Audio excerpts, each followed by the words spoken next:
साथियों, वर्तमान में जो हमारी केंद्र सरकार है, ऐसी निराली सरकार धरती के ऊपर कहीं भी नहीं है। और इस सरकार के मुखिया का तो कहना ही क्या।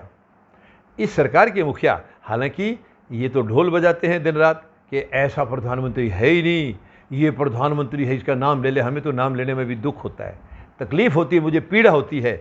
मुझे इनका नाम लेने में बहुत पीड़ा होती है। कैसे लूँ, क्या कह के लूँ, क्या किया इन्होंने जो हम इनका नाम लें। ऐसा क्या किया इन्होंने? इन्होंने देश को बर्बाद किया है। मगर लोग इनके नाम ले लेके बोलते हैं ये हैं तो मुमकिन है। यस, बर्बादी मुमकिन है, इनके रहते हुए बर्बादी मुमकिन है। मैं दावे के साथ कह सकता हूं साथियों, ऐसी मानसिकता का प्रधानमंत्री या उनका सरकार का मुखिया, यानी कि कई देशों में प्रधानमंत्री नहीं है, वहाँ राष्ट्रपति हैं, यानी मुखिया जो है सरकार का, ऐसी मानसिकता का धरती के ऊपर कहीं भी नहीं है। ये बहुत ही दुख की बात है। भारत जैसे सुंदर देश में इतनी गलत मानसिकता का व्यक्ति जो है वो सरकार का मुखिया है। सबसे झूठा, यानी शर्म की बात है। हम क्या उदाहरण दे रहे हैं अपने युवाओं को।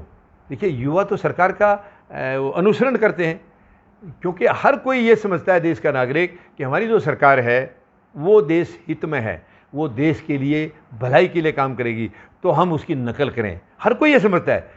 किसी को नहीं मालूम कि हमारे देश ही की सरकार निकम्मी है, वही देश को बर्बाद कर रही है। अदरवाइज युवा जो होते हैं वो सरकार के मुखिया का और सरकार के मंत्रियों का और सरकार का ही अनुसरण करते हैं, उनकी बातों का अमल करते हैं। वो जो कर रहे हैं हम भी वैसा ही करेंगे, क्योंकि हम ये उम्मीद लगाते हैं कि वो जो कर रहे हैं देश के लिए अच्छा करें। मगर वर्तमान में सरकार देश की बर्बादी की तरफ जा रही है। जो भी काम कर रही है वो देश की बर्बादी के लिए कर रही है, क्योंकि ये आरएसएस के एजेंडे के तहत काम कर रही है। और आरएसएस का इतिहास उठा के देख लिए, ये देश के लिए कभी नहीं हुए हैं। देश का हित इनके लिए कभी भी कोई मायने नहीं रखता है। ये हमेशा अंग्रेजों के चहेते थे।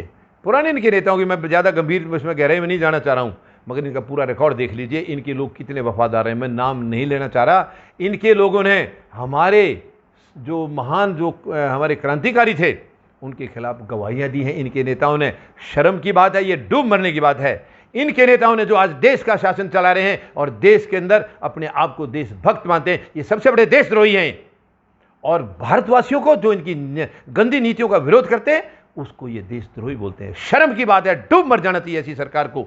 आप खुद देशद्रोही हैं और देशभक्तों को आप देशद्रोही बता रहे हैं, और आप अपने आप को देशभक्त बता रहे हैं। आप कब से देशभक्त हो गए हैं? कब से हो गए हैं? ये तो देश की जो है आंखों पर चर्बी आ गई थी, आंखों पर पर्दा पड़ गया, जो 2014 में आपको चुन के लिए आए। ये बहुत बड़ा, ये पूरा नागरिक, पूरा देशवासी पछतावा कर रहे हैं, इसके ऊपर पश्चाताप कर रहे हैं कि बहुत गलत सरकार को ले आए। और इनके नेता बार बार बोलते हैं कि देश बहुत मजबूत हाथों में। अगर ये हाथ मजबूत हैं तो कमजोर हाथ धरती पे है ही नहीं। सबसे निकम्मे हाथ हैं ये, सबसे कमजोर हाथ हैं ये, सबसे घटिया हाथ हैं। आज जो देश को चला रहे हैं वो घटिया मानसिकता के इंसान हैं। मुझे कहने में कोई शर्म नहीं आ रही है। मैं गलत नहीं कह रहा हूं, उनके काम बता रहे हैं कि वो कैसे हैं। मैं झूठी बात नहीं कह रहा हूं या उनके खिलाफ नहीं बोल, व्यक्तिगत तौर पर नहीं बोल रहा हूं, लेकिन वो देश के प्रधानमंत्री हैं। देश के प्रधानमंत्री को देश के प्रति कुर्बानी दे देनी चाहिए। अपने देश के प्रति न्यौछावर हो जाना चाहिए उनको, देश की भलाई करने के लिए। कहां न्यौछावर? देश को मारते जा रहे हैं। कोरोना महामारी खुद लाए हैं, और उसके बाद लॉकडाउन गंदी नीति से, इन्होंने गलत इंटेंशन से लॉकडाउन लगा है। कोई तैयारी नहीं थी, कोई प्लानिंग नहीं थी। ऐसा कोई प्रधानमंत्री करेगा? रात को आकर के भाषण देके 12 बजे से लॉकडाउन कर दे? इनको उनके बारे में कोई सोचने की जरूरत नहीं थी कि जो भूखे लोग हैं सुबह मेहनत करने जाएंगे, मजदूरी करने जाएंगे, शाम को तब उनके घर में 200-400 रुपये आएंगे तो चूल्हा जलेगा। उनका क्या सोचा आपने? कितने गैर जिम्मेदार हैं। और आपके ऊपर कोई एक्शन नहीं हुआ आज तक, कोई केस नहीं हुआ आपके ऊपर दर्ज। आपके ऊपर केस होने चाहिए प्रधानमंत्री महोदय, और हम करेंगे।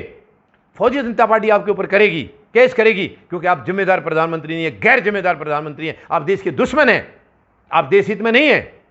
लॉकडाउन लगाते टाइम आपने सोचा उनके घर में चूल्हा कैसे जलेगा, वो क्या खाएंगे? सब कुछ तो बंद हो गया। क्या आपने रोटी भिजवा दी उनके लिए? बहुत दुख की बात है, बहुत दुख की बात है प्रधानमंत्री महोदय। आप बहुत गैर जिम्मेदार हैं, आपकी पार्टी गैर जिम्मेदार है, और आपकी पार्टी के नेता वो इंसानों के रूप में, मैं अब क्या कहूं उनके खिलाफ, मैं कोई और गलत बात बोलना नहीं चाह रहा। अगर वो इंसान होते तो आपकी गलत बातों का विरोध करते, आपको चौकन्ना करते, आपको जगाते, लेकिन नहीं, वो भी आप ही की तरह ढीठ हो गए हैं, जिसको देश से कोई लेना देना नहीं है। देश हित में नहीं है आप लोग, आपकी पार्टी देश हित में नहीं है, आप बर्बादी की तरफ ले जा रहे हैं। मगर अब आपका समय आ गया है, आपके दिन गिनती के बच गए हैं। आपको बाहर जाना होगा, हर हालत में जाना होगा। भारतवर्ष ऐसी सरकार को बर्दाश्त नहीं करेगा। आपको तो फिर भी बहुत दिन बर्दाश्त कर लिया, आपको तो 7 साल बर्दाश्त कर लिया है। हाँ, धन्यवाद करूंगा मैं आपका प्रधानमंत्री महोदय, आप काले कानून लाए किसानों को तोहफा देने के लिए, और किसानों ने आपको आपकी औकात दिखा दी। आपने किसान को अंडर एस्टिमेट कर लिया था, आपने किसान को किसान नहीं समझा था।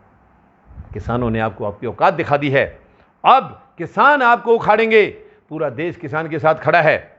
जवान और किसान को तो कोई अलग नहीं कर सकता, गरीब और मजदूर भी किसान के साथ ही होते हैं, क्योंकि किसान है तो गरीब मजदूर है, उनके साथ उनको काम मिलेगा। किसान बर्बाद हो गया तो गरीब मजदूर तो पहले खत्म हो गया। तो मेहरबानी करके अब आप गद्दी छोड़िए। देश के अंदर शासन करने के लिए बहुत लोग हैं, बहुत लोग बुद्धिजीवी हैं, यहाँ पर एक से बढ़कर एक हैं। तो गलत शासक की इस देश में कोई जगह नहीं है। आपको तो ये देश बहुत बहुत ज़्यादा झेल चुका है। प्रधानमंत्री महोदय, अब आगे और नहीं, अब आपको जाना होगा। आप अपना पैकअप कर लीजिए, जो झोला आपने बताया था वो झोला तैयार कर लीजिए और उठा के चलने की तैयारी में हो जाइए। झोले के अलावा भी कुछ है तो वो भी तैयार कर लीजिए। बहुत दुख की बात है ये। धन्यवाद। जय जवान, जय किसान, जय हिंद।